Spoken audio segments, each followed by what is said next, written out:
Alors dans cette vidéo, je vais vous parler de la source, qu'est-ce que c'est, à quoi ça sert et comment s'y connecter. Alors la source, c'est un mot qui est utilisé par beaucoup de personnes aujourd'hui. Il y en a qui l'appellent le champ quantique et d'autres qui l'appellent l'origine de la création. Vous pouvez lui attribuer n'importe quel mot. La source pour moi a beaucoup de sens, vous allez comprendre pourquoi. Il y en a qui l'appellent en anglais the zero point energy field. Donc c'est un endroit où il n'y a ni de passé, ni de présent, ni de futur. Donc je vais vous donner un exemple très concret et vous allez comprendre. Donc je vais prendre ce stylo, on est dans un monde physique aujourd'hui et puis en science, on est au courant que ce stylo est fait de matière qui en fait cette matière a ses propres éléments. Celui-là c'est sûrement un stylo en plastique, donc il a des molécules liées autour du plastique. Et donc ces molécules sont faites d'atomes et ces atomes sont faits d'électrons, de protons, de neutrons, donc c'est de l'énergie en mouvement. Et quand on va au plus profond de la matière, je vous en ai déjà parlé dans une autre vidéo, on se rend compte qu'en fait que c'est des vibrations. Donc ça c'est pour raccourcir l'explication. Donc on se rend compte qu'en fait tout vibre dans notre univers et qu'en fonction de la manière dont ça vibre, ça crée une forme d'énergie qui crée des molécules, des atomes et qui crée quelque chose de solide et qui ont une forme particulière. Donc ce stylo et si on va jusqu'au bout des choses est vibration. Mais alors, la grosse question, c'est d'où viennent ces vibrations? De quoi sont faites ces vibrations, en fait? Parce que si on va encore au plus profond, de quoi elles sont faites? Et ça, c'est la grande question un peu qui pose beaucoup de problèmes à beaucoup de scientifiques, c'est d'où viennent ces vibrations? Et donc, il y a quand même un consensus, notamment des grands spirituels depuis des milliers d'années, des bouddhistes, etc., qui expliquent qu'en fait, ces vibrations, elles viennent du vide. Il y en a qui l'appellent la vacuité, mais elles viennent du vide, d'un endroit qui est vide. Donc en fait c'est le vide qui a créé le tout, et donc c'est pour ça qu'on parle de l'avant Big Bang, le Big Bang qui a explosé et avant d'où c'était parti, c'est parti d'un vide. Donc pensez au terme vacuité, je trouve ça pas mal. C'est en fait le vide qui a créé des vibrations et le tout. Mais dans ce vide en fait il y a toutes les possibilités. Donc ça c'est la physique quantique qui va vraiment s'intéresser à ça. C'est qu'il y a dedans le passé, le présent, le futur, avec toutes les possibilités à notre portée. Et les souffrances de l'humain, en fait, c'est surtout ce manque de connexion à cette source qui fait que si on se connectait en permanence ou de temps en temps au moins à cette source, on recevrait des réponses à tous nos problèmes. Donc à quoi ça sert de s'y connecter à cette source? Si vous avez bien compris, en faisant le vide, on se connecte à plein de possibilités. Et donc en se connectant à plein de possibilités, on vient apporter une possibilité qui est la meilleure pour nous à l'intérieur de nous. Je vous donne un exemple, vous avez une angoisse parce que vous avez peur de louper un examen, vous vous connectez à cette source, l'angoisse est libérée et elle est même transformée. Vous avez des réponses comme quoi t'inquiète pas, tu as bien appris ta leçon, tu vas réussir ton examen. Donc c'est vraiment une source de résolution de problèmes. Et vous savez, souvent on parle des symptômes et pas des causes. Que souvent la médecine, par exemple traditionnelle, on se plaint souvent des médicaments, etc. parce qu'ils viennent agir sur une conséquence en général, sur un symptôme, et pas sur la cause, sur la racine, sur la source.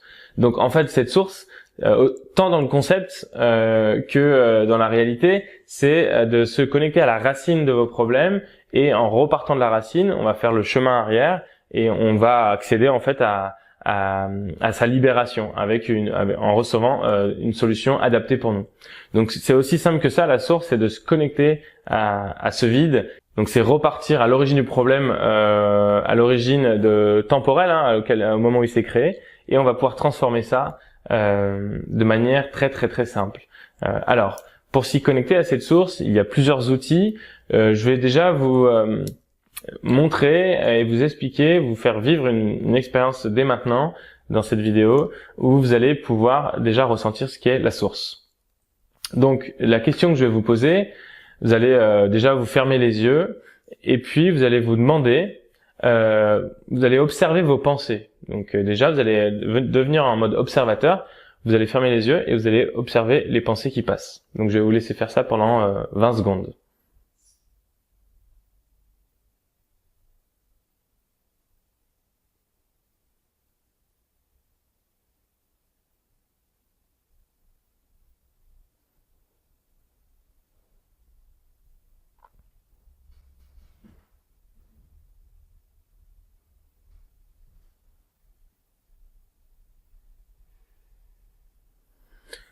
Ok, j'espère que vous avez bien observé vos pensées. À mon avis, pour certaines personnes, ça part dans tous les sens. Parfois, c'est une pensée qui reste figée, mais en général, c'est beaucoup de pensées, soit qui ont du sens entre elles, soit pas du tout. Voilà, donc là, vous êtes arrivé déjà à observer vos pensées. Maintenant, je vais demander une chose. Vous allez observer ce qu'il y a entre deux pensées. Donc, vous allez fermer les yeux, vous allez vous concentrer sur vos pensées, vous allez les observer, et vous allez observer qu'est-ce qu'il y a entre deux pensées qui sont différentes. Donc si vous aviez plusieurs pensées, vous observez l'espace qui est entre les deux. Je vous laisse encore 20 secondes.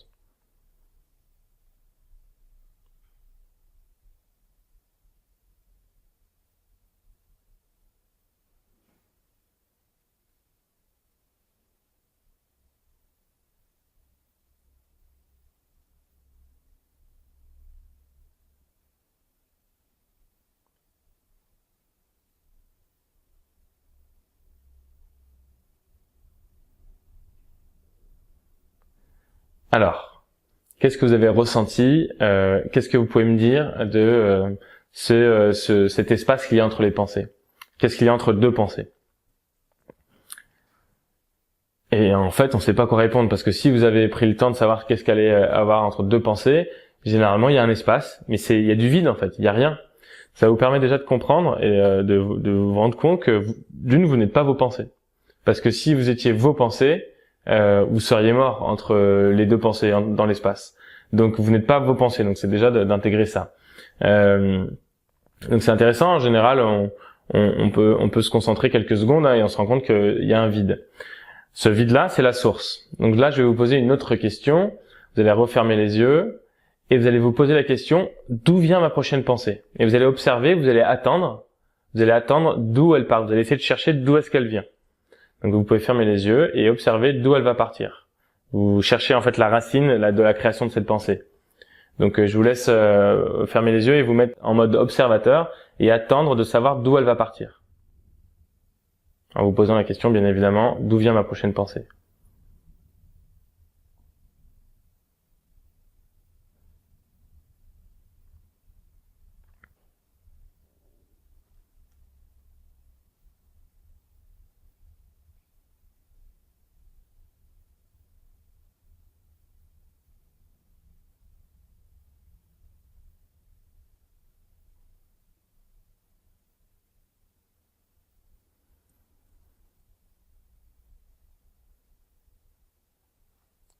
Alors, soit vous avez deux choses qui sont passées, soit vous n'avez pas trouvé d'où venait votre prochaine pensée parce que vous n'avez eu aucune autre pensée, soit vous avez senti qu'une pensée arrivait, mais vous avez vu qu'elle partait de nulle part. En fait, vous n'aviez pas de réponse de ce niveau-là, d'où elle venait. Donc c'est encore une fois une preuve qu'elle vient de la source du vide, cette pensée. Elle est partie de rien. Et donc une pensée, rappelez-vous, c'est aussi une vibration. Hein, c'est une création, la pensée. C'est moins concentré énergétiquement, vibratoirement qu'un stylo, parce que une pensée est beaucoup moins solide qu'un stylo, mais ça reste la même chose au final. C'est une vibration. Donc vos vibrations, elles sont parties du vide. Hein, vos pensées, elles sont parties du vide. Donc à chaque fois, votre création, elle part du vide. Donc ce sentiment de vide, c'est cette connexion à la source. Maintenant, comment se l'appliquer de manière plus simple et de manière plus quotidienne, ça sera l'objet d'une autre vidéo. Mais en fait, la méditation qu'on travaille en permanence, c'est ce sentiment de vide. On essaie de chasser ces pensées en respirant. Mais si vous vous demandez d'où vient cette prochaine pensée, ou alors qu'y a-t-il entre deux pensées, vous êtes dans ce sentiment de vide et vous êtes automatiquement en pleine méditation. En fait, vous partez en méditation pure. Et donc ce sentiment-là, c'est le sentiment de présence. C'est vraiment le pouvoir du moment présent, c'est d'être là. Vous êtes dans ce vide et en même temps vous êtes présent dans la réalité. Donc vous pouvez le faire aussi les yeux ouverts, mais ça je vous expliquerai ça dans une autre vidéo. Donc voilà la source, c'est de se connecter à ce vide qui va permettre de transformer certaines choses. Ça, on rentrera dans le détail dans d'autres vidéos. Mais voilà les bases pour se connecter à la source, une première technique du moins. Et dans une autre vidéo, on en verra une qui est beaucoup plus pragmatique, qui peut s'appliquer beaucoup plus au quotidien. Donc voilà, j'espère que ça vous a plu cette petite expérience et je vous retrouve dans une prochaine vidéo.